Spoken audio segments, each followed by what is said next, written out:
This is the AYANEO 3, the latest PC handheld from AYANEO, who've been making PC handhelds since before PC handhelds were cool. They are usually expensive, cheap-feeling, and janky. This one, though, is a really cool concept. Detachable controller modules that allow you to customize this however you want on the fly, for whatever game you want to play in that moment. Besides all that, this one packs some specs that PC handheld critics have been begging for. Most notably, a 1080p 144Hz OLED screen. That's right, all you people holding off on buying a PC handheld because there's no OLED options? What's your excuse now?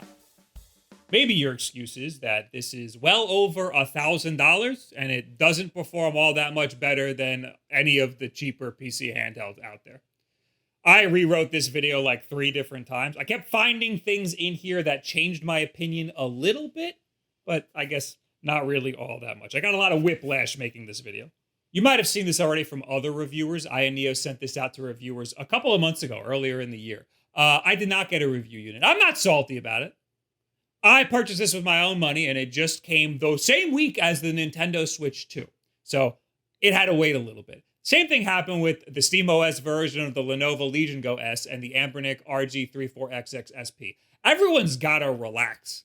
AYANEO is usually pretty stingy with their review units. Their products are usually expensive, not the best quality, and they just make too damn many of them. If I bought every single AYANEO that came out, I would go broke. I also usually give them bad reviews.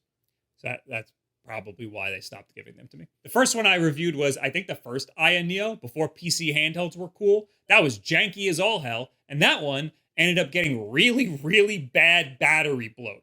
That's a little bit my fault. I left it in an arcade cabinet charging for like a year. The second review unit they sent me was the AYANEO Air. That one was all right, but now it does not hold a charge at all. The battery is completely dead. So maybe it's better off we wait for the retail units, huh? This one piqued my interest, though. I knew the customizable control schemes would be interesting, and I knew the OLED screen would grab the attention of viewers. But what grabbed my attention was the 64GB option. This thing only has an 8840U GPU in it, which is essentially the same as a Z1 Extreme, the same GPU that's in the Lenovo's and the ROG Allies, the same GPU we've been seeing for years. But this 64GB of RAM option is the most RAM I've ever seen in a PC handheld. And I just have to see how much this helps, if at all. What would it even be like if Asus or Lenovo just said fuck it and dumped all of the RAM that they had into an ROG Ally? All we have to do is put up with a little bit of garnish of that sweet AYANEO jank.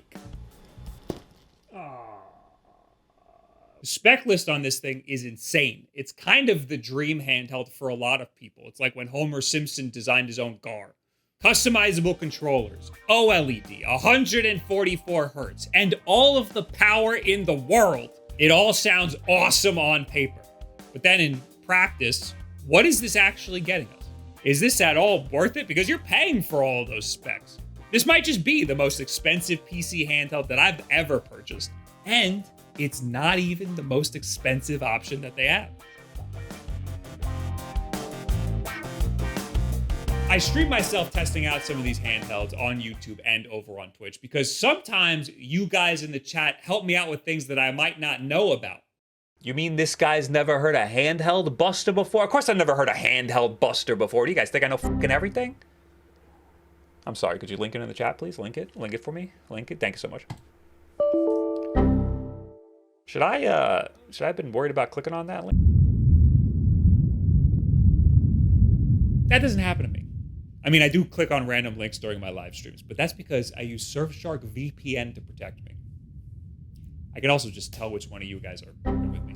VPNs can help change your location so that you can access content that might otherwise be blocked in your country. They can also help encrypt your data so that nobody on your network at all can see what you're doing, not even your ISP. Nobody. Surfshark 1 gets you their VPN private web search, data leak alerts, and their antivirus. Wow, that's still going, huh? There's no risk to trying Surfshark, and they offer a free 30-day money-back guarantee. It's hot in here.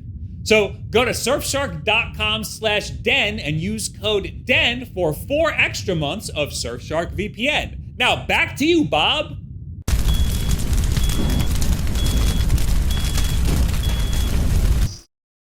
The most eye-catching thing on here, the fan is going nuts right now. The most eye-catching thing on here is the customizable controllers. You can't just pull it out. That's the first thing I tried. You have to click this little button here for the side menu, click on the controllers, and then click on one of the modules. And then it pops right out, just like that. I spent the extra money on all of the different module attachments.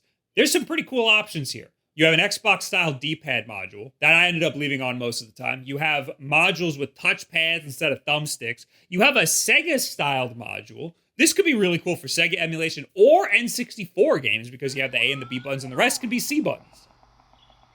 I'm not a huge fan of using the Steam Deck's touchpads. I think that they have really cool applications for some games. I just never end up using them. Even so, it might be cool to just replace one side with a touchpad module. Now Steam Deck users have one less thing to complain about. Except that this fucking sucks. It cannot double as a thumbstick unless you want to wait a whole second for your input to be read. It's got pretty bad input lag. Also, most of what makes a Steam Deck's trackpad so great is done via software, and you get none of that here. On the regular right side module, the face buttons are interchangeable, so you can swap the buttons around to fit the Nintendo stylings if you want to. Oh, are they just supposed to pop out? How would I do that? Oh, I've made a terrible mistake. Okay. So, we're all just gonna pretend like I didn't just do that. How will this come out, though? The pack that I got came with 2 extra regular modules that are essentially the same as the default ones, except that they are just a little bit clickier. So I ended up going with these because I like clicky. There's also the Xbox-style D-pad one, and I like this one a lot. It sits a little bit high for my liking, but it feels really nice. I'm down with this one. I know the Xbox-style D-pad gets a lot of flack from some people. I'm a little bit of a D-pad snob, and I like this one the best. All of this is way overkill for this thing. Usually, controllers that have interchangeable modules and stuff are usually a jack of all trades and a master of none. I will say, that doesn't seem to be the case here. They did a really good job designing this so that these little controller modules didn't take up all that much space. This thing isn't much more bulky just because of these modules. So they did a good job there. It still feels like a console with static controllers. It doesn't feel like anything's detachable. That's great. But usually, customizable controllers don't end up getting swapped all that often. Yes, this is capable of a lot of swapping, but I'm willing to bet almost everybody who gets this console is just going to stick with one controller layout for almost all of their playtime. Personally, I end up sticking with this layout a lot. You'll see that the D-pad is on the top and the thumbstick is on the bottom. I don't know of any other PC handheld that has the D-pad on the top, besides like the Steam Deck, if you can count that. So that's pretty cool that I'm able to achieve that layout with these interchangeable modules. So having this option in such a powerful and versatile handheld has been pretty awesome. And if you want to swap it out for some 3D games, you could just turn the module around. It's pretty sick. So I backed this on Indiegogo, and with the early bird discount, this cost me $1,250 with the modules. It looks like they're still available on Indiegogo. In fact, you can see the exact one that I purchased, and it seems like only 15 people bought the one that I got. I mentioned before that this isn't even the most expensive option that you can get. This one has an 8840U SoC in it. You can get one that has an HX370 in it, which is slightly more powerful. According to some posts that I saw, that should theoretically give you about a 20% performance boost in some games. That would have made for a much better video.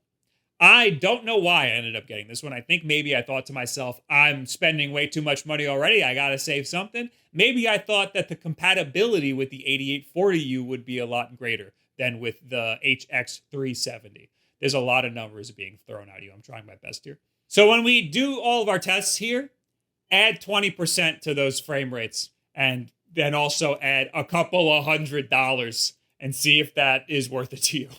Also, if it were up to me, I was getting this for myself personally, I would have just gotten the LCD version and not the OLED version. They are the same price. The OLED panel in here does look pretty great. It's not as high contrast as the Steam Deck's OLED panel, but it's still got some pretty great contrast. When playing a game like Cyberpunk, the blacks just melt away into the background. The OLED version is 144 Hz compared to the LCD's 120 Hz. That's really not that big of a difference. The OLED version also has HDR, which the LCD version does not have. However, it sucks really bad. The HDR is not calibrated right, and I could not get it to calibrate right. And it just breaks things. Honestly, I'm not sure you need HDR at all with such a high contrast OLED panel. It pretty much looks like it has HDR on at all times anyway.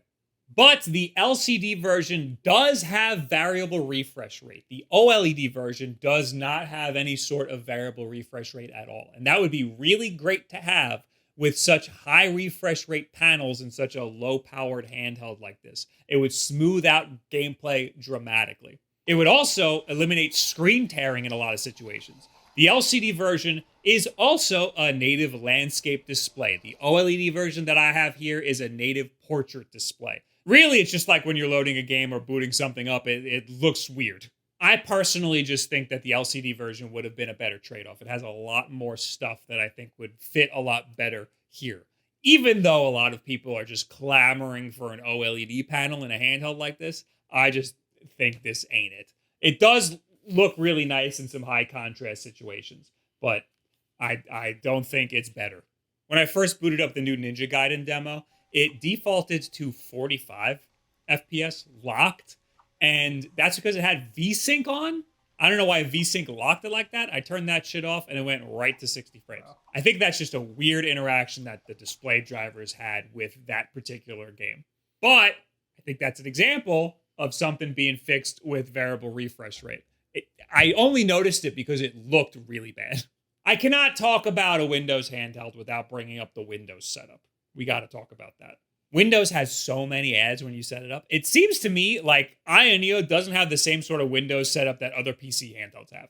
The screen also auto-rotates by default. Why do I have 4 Microsoft Edge shortcuts? Their iSpace software is absolute dog shit. It's good at automatically placing my games. However, it doesn't recognize the controller immediately. You have to tap it in first to focus in it. That's pretty dumb for a controller-based handheld. It did automatically download its own drivers with its broken English, but I don't really trust AYANEO's drivers, so after that I downloaded AMD Adrenalin and used their drivers. iSpace has TDP settings, so we can blast this up to 30 watts on battery or 35 watts plugged in, which is what we'll be leaving it at, which you cannot do with the touchscreen, by the way. It will always come up 2 watts short. You have to do it with the controller. It also has smart TDP settings, but you can't turn it off. If you do, it warns you they have to restart.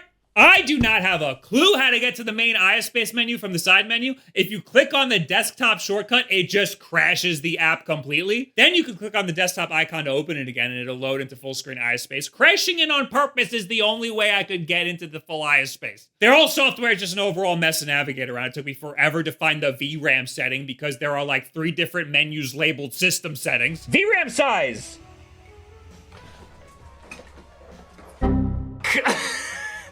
How do you even get to this screen?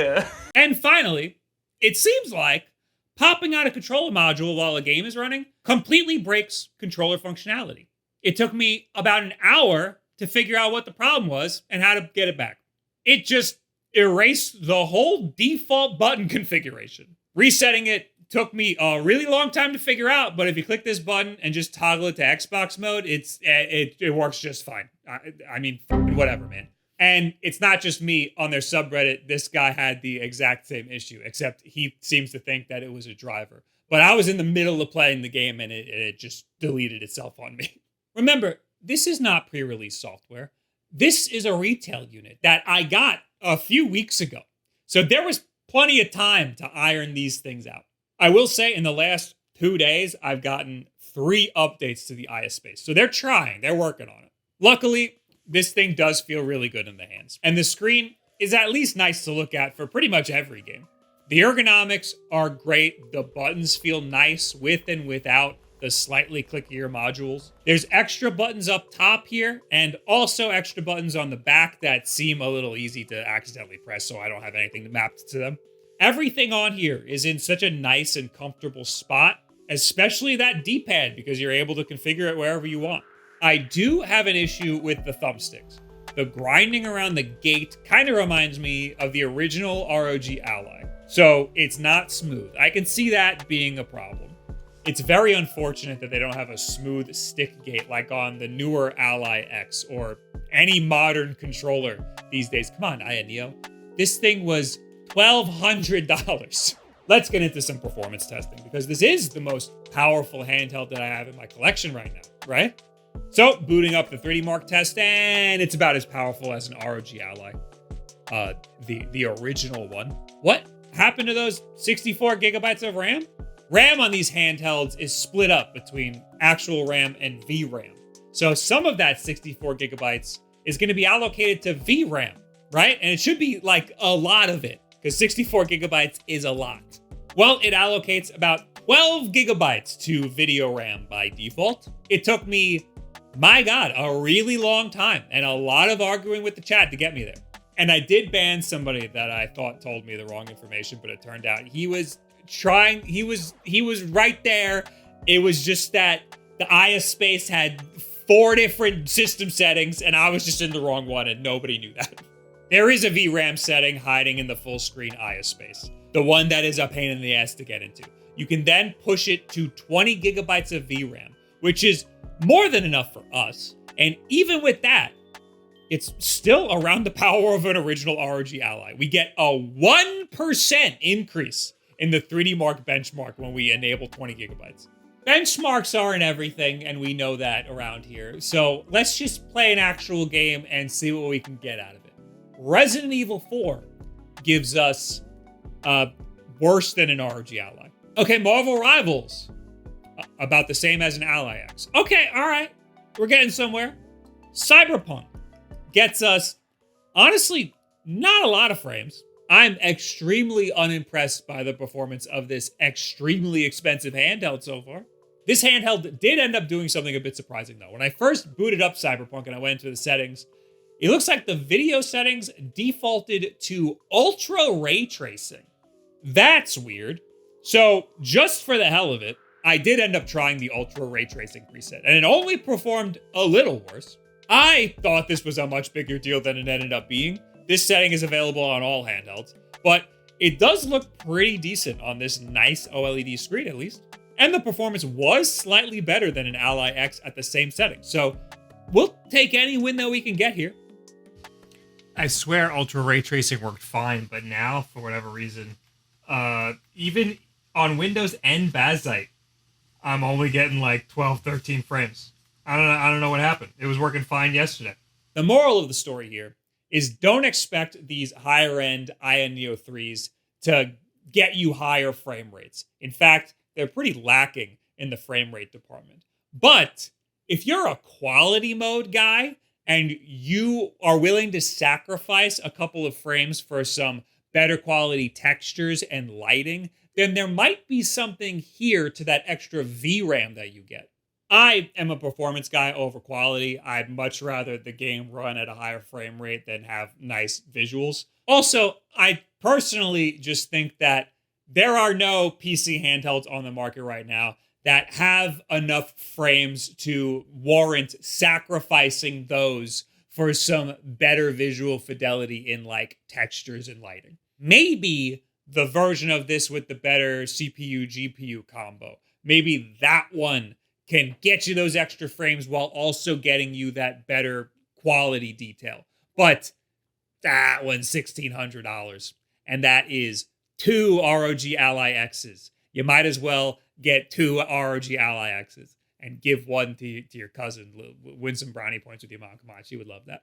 There is one that's a little bit more competitively priced. The cheapest one has 16 gigabytes of RAM and an 8840U in it. And that one's only $700, which is like, all right. That's the early bird price. It retails for $900. That is bad. Do not buy that. That is stupid.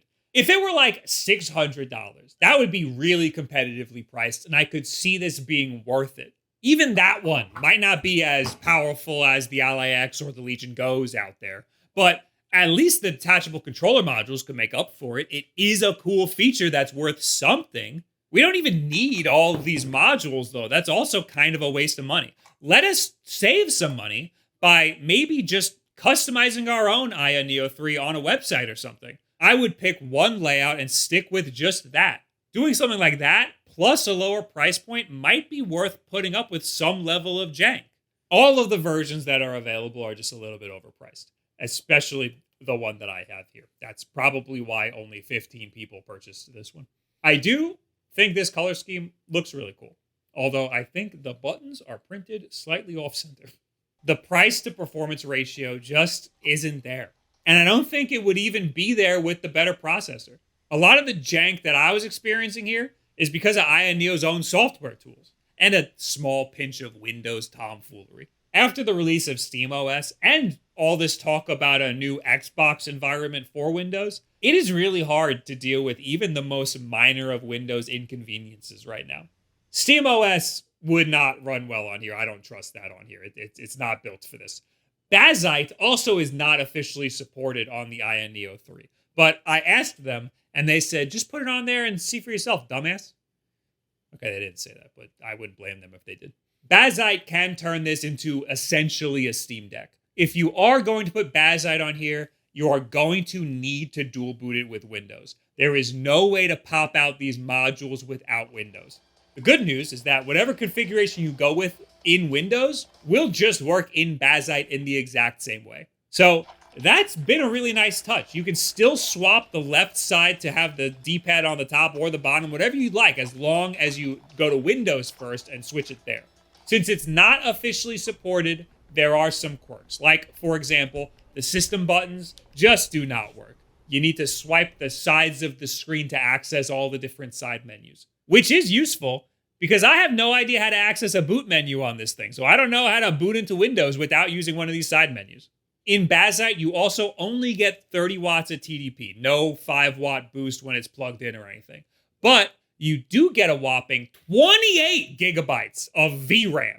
So that's a bit of an upgrade over Windows. I don't really think the games care all that much, but it does help a little bit. Cyberpunk gets a significant performance boost over the Windows version, a whopping 10 frames per second more, but it doesn't seem to want to use much more than 6 gigabytes of VRAM at a time. This performance puts it more in line with the Lenovo Legion Go S, which has the second most amount of RAM that I've ever used in a handheld, and is hundreds of dollars cheaper and better in a lot of ways. But this is because we're using the Steam Deck setting, and that just doesn't use up a lot of VRAM. So let's switch it over to Ray Tracing Ultra, and with that, we got a whopping 44 frames per second. That is around 10 frames more than it was on Windows, and if we compare it to the Ally X running Bazite, that only got 8 frames per second. But remember, I've only gotten ray tracing to work once. It hasn't worked again for me, not in Windows or in Bazite. I don't know why. I think this makes a great case for AYANEO to start shipping devices with SteamOS on it already, assuming Valve allows them to. Although SteamOS would require AYANEO to do a little bit of tinkering themselves, and that's something that AYANEO is just not good at. It is absolutely necessary for some level of software to be running within Windows for a great handheld experience. This is something that can be completely circumvented with Bazite. It just cuts right through AYANEO's bullshit, and everything just works and works great. Aside from the 2 buttons that don't work at all. And also all of the additional buttons that this thing has that I'll never use. Those don't work either. All of the important stuff just works, and it works great. The jank has been minimized to a workable level here. And the games get a little bit of a performance boost. Bazite has made me appreciate this hardware a lot more now. I might actually be using this for a little bit.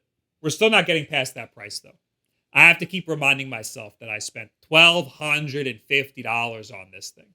Yeah, the customizable controllers are cool, but I can't in good conscience recommend this to somebody when there are other options that have the same or better performance and they are like half the price. And most importantly, those have way less jank. Not just in terms of software, but AYANEO devices are a bit unreliable. Every post on the AYANEO subreddit is people either asking for help, complaining about an issue, trying to sell their device, or just asking if the one that they want to buy is a good deal. They have buyer's remorse, and they don't even own an AYANEO yet. Sure, get this if you absolutely need an OLED screen so you can tell all your friends, look, an OLED screen. They'll have no idea that you picked the worst of the two options with no variable refresh rate and an HDR that sucks ass. You know, maybe if you have accessibility issues and you absolutely need a very specific controller configuration, this could be an interesting choice. Maybe if you know more than I do about why $1,600 for a handheld with 64 gigabytes of RAM and an HX370 is worth it, maybe then you can get that one. But for 99% of people, there are way better options that exist. Not even Bazite could save this one. So what do you guys think about the AYANEO 3 here? I really wanted to like this in concept, and I do like parts of it, but again, I'm a little upset that it costs so much. The lesson that I learned here is that frames are the most important. I just really don't care how great the lighting looks. Maybe on a desktop, but on a handheld, I'm not interested in ray traced lighting. I'm interested in getting great performance out of the game. Anyway, leave it in the comments below, at me on Twitter, any and all of this other social media garbage. Hey, I stream on twitch.tv all the time and here on YouTube some of the time. Come to a live stream where we putz around with one of these things. Most important thing you can do is subscribe here and turn on notifications if you want to see some shorts that I post every now and then. Oh, I'll be at Too Many Games with my brother next weekend in the Philadelphia area. We're going to do a paddle with Nerd Nest that Saturday and a signing, and I'm going to be giving away some freebies, so come check that out. Share this video with a friend who is complaining about how no PC handhelds have OLED screens, or he's waiting for one to have a touchpad, and there you go. Maybe he'll love this one. Goodbye.